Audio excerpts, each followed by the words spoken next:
Please rise. How does a judge decide between life and death?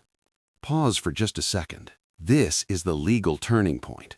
The jury does not determine the punishment in situations involving the death penalty. The highest threshold in the system requires them to unanimously determine that aggravating circumstances outweigh mitigation beyond a reasonable doubt. So ask yourself, once that balance is struck, is the outcome already locked in? Watch closely. What the judge says next answers everything. Okay. Once again, be seated, ladies and gentlemen.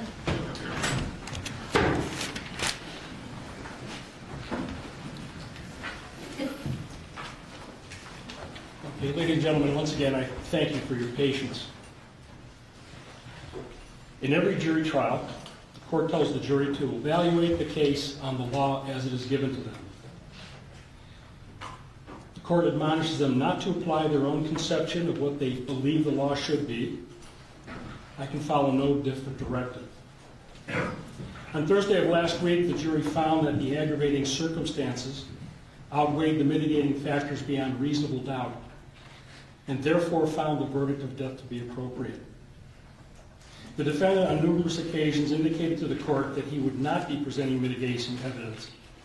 Upon announcement of the verdict, he indicated that he did want to have an evaluation performed. The court prevailed upon the court psychiatric clinic to prepare a mitigation report.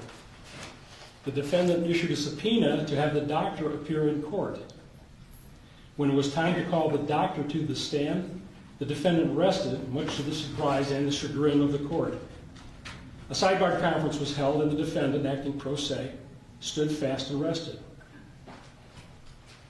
Thereafter, closing arguments were heard and the jury charged. The jury verdict was returned and read. The jury was polled and discharged. The defendant then requested that the court review both the pre-sentence investigation report and the mitigation report, neither of which were submitted to the jury. The court did review these documents and has evaluated this case in conjunction with the mitigation phase and the mitigation factors of 292904B of the Ohio Revised Code, as well as the statements adduced herein today. In addition to the mitigating factors in ORC 292904B, the court has considered the statements of 6 family members, all of whom relate that the defendant had a tough childhood. His older sister indicated that at age 5, he found his mother's gun and shot himself in the leg. The mitigation report, prepared by the court psychiatric clinic, adds some more significant insight. He found his mother's body after she OD'd on heroin when he was 19. He was hit on the head with a brick at age 12 and suffers from seizures. At age 9, he was repeatedly raped by his mother's male friend. According to a 2008 psych evaluation, the defendant has chronic problems with anger and has little regard for authority. There was a suicide attempt at the Euclid jail in 2006. Dr. Radio. This is where the case turns complicated and deeply divisive. You're hearing evidence of severe trauma, long-term abuse, and a documented diagnosis of PTSD. At the same time, medical experts are telling the court the defendant is capable of logical, deliberate thought. Under the law, mitigation doesn't erase the crime. It asks a narrower question. Does it reduce moral blame? And that leads to the hardest issue of all. Should a damaged childhood ever be heavy enough to pull someone back from a death sentence? Diagnosed him as having post-traumatic stress disorder. And finally, a 2018 evaluation at the Moritz Forensic Unit at Twin Valley Behavioral Healthcare observed the defendant interacted appropriately and logically with staff and others. Notwithstanding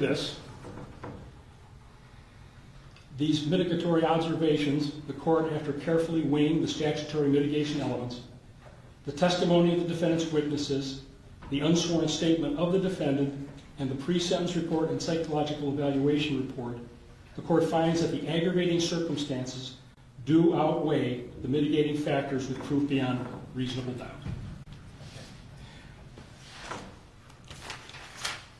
At this point in time, Mr. Mazzone. Thank you, Your Honor.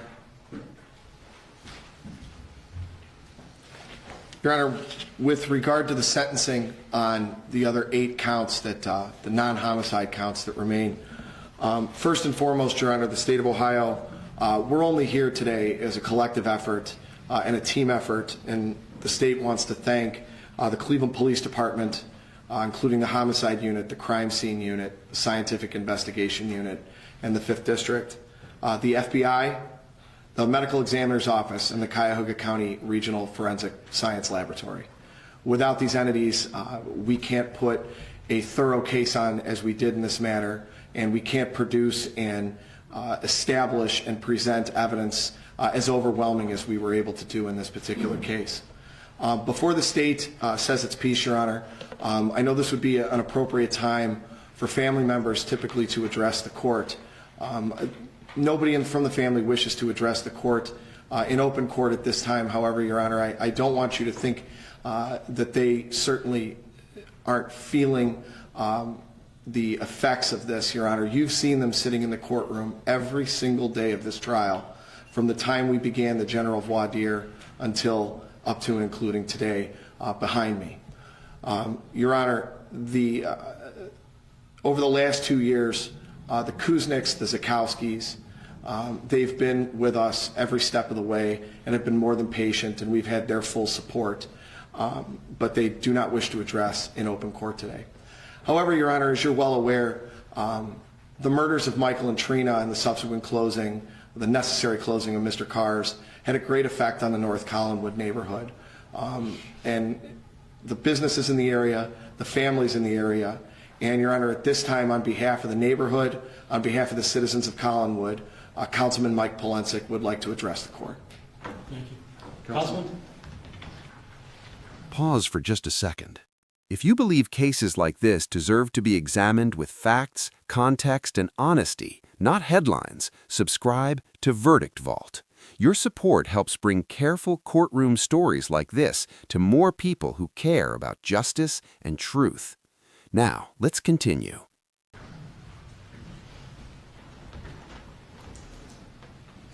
Thank you, Your Honor. I, too, would like to thank the jury, Cuyahoga County Prosecutor Michael Malley and his magnificent team of prosecutors, Detective Eccles, members of CPD, the Homicide Unit, the 5th District, and all the other law enforcement agencies that were involved in this process.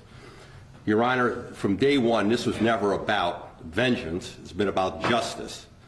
I stood there on that Good Friday night as they carried out Mike and Trina and Axel in body bags. I was there. I saw the pictures from the corner. I saw what this individual did to them, the viciousness of the crime. He is a demonic killer, a demonic killer. It's one thing to rob somebody, but it's another thing to do what he did. Him and his cohorts, what they are predators. They prey upon our communities, upon our businesses, upon our citizens, and as we try to stabilize and rebuild our neighborhoods and our city, this is what we have to be confronted with. The North Shore Collinwood area, the greater Collinwood community, is a great neighborhood. This crime on Good Friday not only devastated the family and tore that family apart, it devastated the community because they didn't know, the businesses didn't know who was going to be next, if there's going to be somebody else. It could have been somebody else. It was Mike and Trina, it was their night to be preyed upon by him and his cohorts. What we want, Judge, and what we're asking for is justice on behalf of the people, of the community, and on behalf of Mike and Trina's family. He'll be around tomorrow. Mike and Trina aren't. They are not there. I saw what happened to that family. I saw what happened to that business. I've known this family for almost 40 years, how they contributed to our community, how they were supportive of one event, one activity after another. Since that brutal murders, that business has been closed. Other businesses have been apprehensive whether to invest in the community. But you know what? We're not going to let him and the other two parasites that were with him destroy our neighborhood. We're not going to let them destroy communities. We're going to rise above it, not only in this community, but across the entire city. That's the message we're looking for the court to send today, that when you commit these atrocities, there's a price to pay. There's a price to pay. And all the work that these fine folks did here, all the investigators, was not in vain. And to remember what this family has gone through. I know how many times I've talked to them on a phone and have heard and the pain in their voice, saw what happened, was there. We want and deserve justice on behalf of Mike and Trina and Axel, on behalf of the greater community. Thank you. Thank you, Councilman. Thank you, Your Honor. May it please the court again. Your Honor, with regard to the non-capital counts, the 8 remaining counts, the state is here today to first ask for consecutive sentences. Your Honor, pursuant to the Ohio Revised Code, we believe that consecutive sentences are necessary to protect the public from future crime, not only to punish the offender, and that they would not be disproportionate to the seriousness of his conduct and to the danger he poses to the public. Your Honor, you heard during the mitigation phase of this trial that the defendant has a long and sordid criminal history, a juvenile record of at least 13 adjudications, and a trip to ODYS did nothing to rehabilitate him. As a young adult, he committed a burglary, was placed on probation, and while on probation, went ahead and robbed somebody at knife point. The defendant did 8.5 years in prison and still was not rehabilitated. He came out, and 6 months later, on Good Friday, on April 14th of 2017, walked into Mr. Carr's on Lakeshore Boulevard and ended the lives of 2 innocent people, killed a dog, and forever altered the lives of their family. Your Honor, the third prong that you need to consider is that you must find that one of the 3 statutory factors are present, and that's that the offender committed one or more of the offenses while he was under post-release control for a prior offense. Well, he was. He was on post-release control for his 2008 burglary. At least 2 of the multiple offenses were committed as part of one or more courses of conduct, and the harm caused by those was so great or unusual that no single prison term would adequately reflect the seriousness. Your Honor, he killed 2 people. For what? As Mr. Schroeder stated last week, for some cash and 2 used cars to end 2 lives and a dog. And that the offender's criminal history of criminal conduct demonstrates that consecutive sentences are necessary to protect the public from future crimes. It's been abundantly clear, Your Honor. All 3 of these prongs, of which you need only meet one, apply to Joseph McAlpin. The one thing we didn't hear today, Your Honor, was any remorse for the crime. We didn't hear any condolences to the family. The only ones we heard were the half-hearted attempts while questioning witnesses, making his self-serving, unsworn statement, and in his closing argument. And the one thing that he repeatedly talked about during his argument was family. That the state's going to commit an aggravated murder with prior calculation and design of him without considering his family or the fact that he has kids or grandkids or that he's a son and a brother or an uncle and a nephew. Well, Your Honor, the defendant is sitting there today because of his actions, his choices. Colin, Corinne, and young Kane are without a mother, a father, a stepfather, a stepmother because of his actions, through no fault of their own. They're without a dog, a family dog that was loved by Colin, used to go with him everywhere because of his actions, through no fault of Colin's, through no fault of Corinne's, through no fault of Kane's, or any of their other loved ones. Michael and Trina were a son and a daughter. They were an aunt and an uncle. They also had people that loved them. And you heard testimony, Your Honor, through the course of 5 weeks. Mr. Carr's was like a family. It was a second home, as Colin called it. One of the ironic things about the timing of this trial was not only were we in session on the 2-year anniversary of the homicides on April 14th, but Randy Kuznick opened Mr. Carr's on April 1st of 1977. So we sat through this trial that effectively closed that business forever on the 42nd anniversary of its opening. You heard Colin testify that they had repeat customers for years and years. Something was wrong with the car, bring it back. Mike, Butch, one of them would fix it. It was almost like a lifetime warranty. You saw the people that they dealt with. You heard testimony from Daryl Sanders, the last person who had any contact with either Michael or Trina when he spoke with Trina at 5:30 p.m. on April 14th to tell her there was a problem with the title. He had known them for 10 years. He was still buying cars from them. In fact, he thought he may have paid too much for a used minivan, but still had no problem calling him, and they decided they'd work it out on Monday.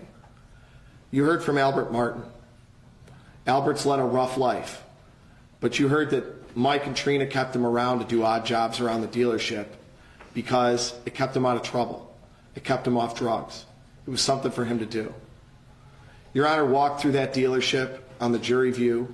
You saw Michael and Trina's Ford Focus that you saw in the video that was parked out on Lakeshore Boulevard. And you saw that Corinne and Kane's Easter baskets were still sitting in the back seat of that car 2 years later. The family that will never be the same are both families. But the striking difference, Your Honor, is that Mr. McAlpin's family won't be the same because of Mr. McAlpin's choices, because of his actions, and through no fault of the Kuzniks and the Zukowskis and their loved ones and their children. They will never see or speak with their loved ones again. And every year, regardless of whether it's April 14th or at the end of March, Good Friday will always have a significance to them. So they get it double. They get it Good Friday and on April 14th. Another holiday without their family members. Your Honor, the lasting effects that this case is going to have on the families of Michael and Trina necessitate consecutive sentences. The state would ask that you sentence on each of those 8 counts a maximum possible sentence and run them each consecutive to each other. Thank you. Okay. One housekeeping matter. We've got 1 year and 3 year firearm specifications for merger. Your Honor, each of those aggravated murder counts would have a 3-year firearm specification pursuant to Revised Code 2914B1G. Your Honor is required to run the 2 most serious firearm specifications for aggravated murder, aggravated burglary, or aggravated robbery consecutive to one another and everything else. So we would ask that after those first 2, I would agree that they would merge. Okay, and you prefer to have it set, go forward under the 3-year gun spec? Correct. So be Thank you, Your Honor. 3.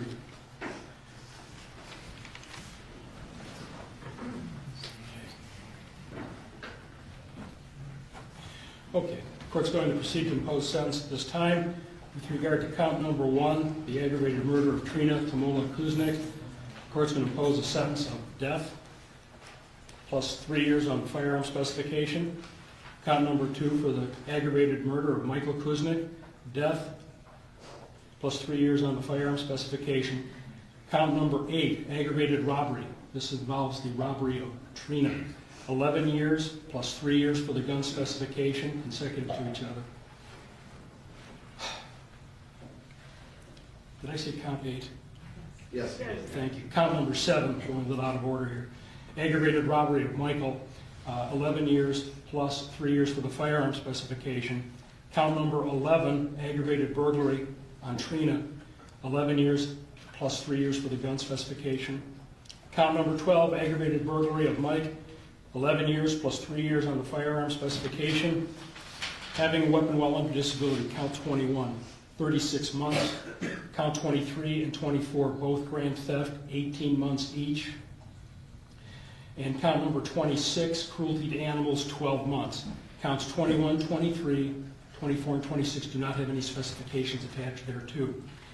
With regard to the case at Chief, obviously, counts 7, 8, 11, 12, 21, 23, 24, and 26 will in fact be served consecutive to each other, and this is necessary to properly protect the public from any future crimes that the defendant might commit and are proportionate to the seriousness of the offense.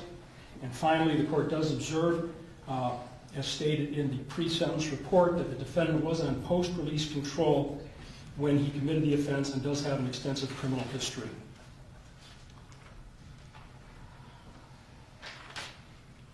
Is there anything further? I don't think I've overlooked anything, but double check now, please.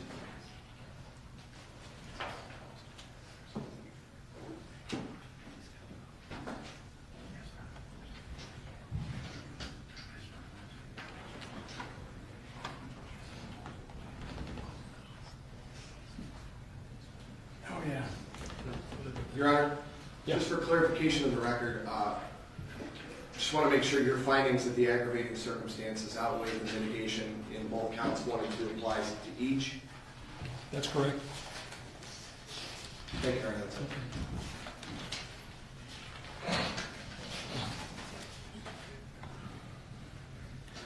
Yeah, I didn't say both counts, but yeah, that was what I was trying to imply. Your Honor, also there, I mean, I know it may be a moot issue, but post-release control. I was just going to take care of that, in fact, yeah. 5 years mandatory post-release control relative to counts 7, 8, 11, and 12. 3 years post-release control with regard to counts 21, 23, 24, and 26. Obviously, 5 years would be guiding and kind of moot, but nonetheless, I think that properly takes care of all the sentencing. What do you think? We're done? Okay, Mr.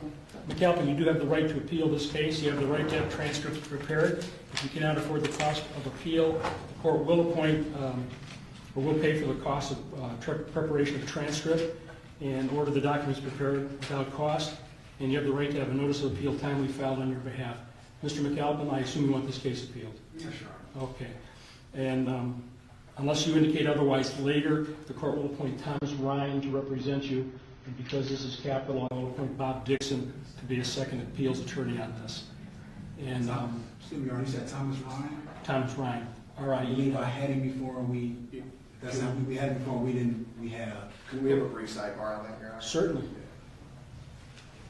I don't know if I'm opposed. Yeah, you're still in this.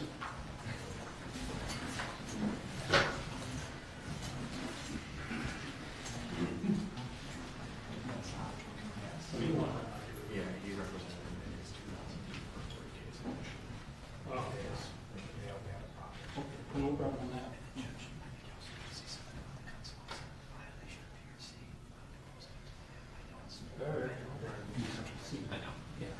Okay, we're going to appoint Bob Dixon to represent you. I'll appoint a second when I review the assigned counsel to see who is appeal eligible and has the necessary background.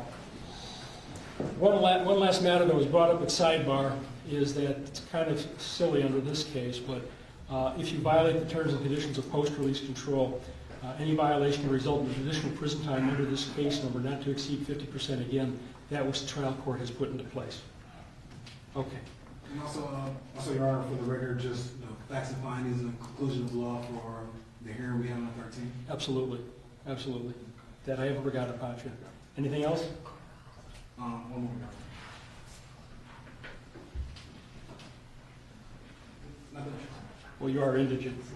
Yeah, I guess not. Yeah. Okay. Court costs will be suspended in this case. Thank you, Your Honor. Thank you. Please rise.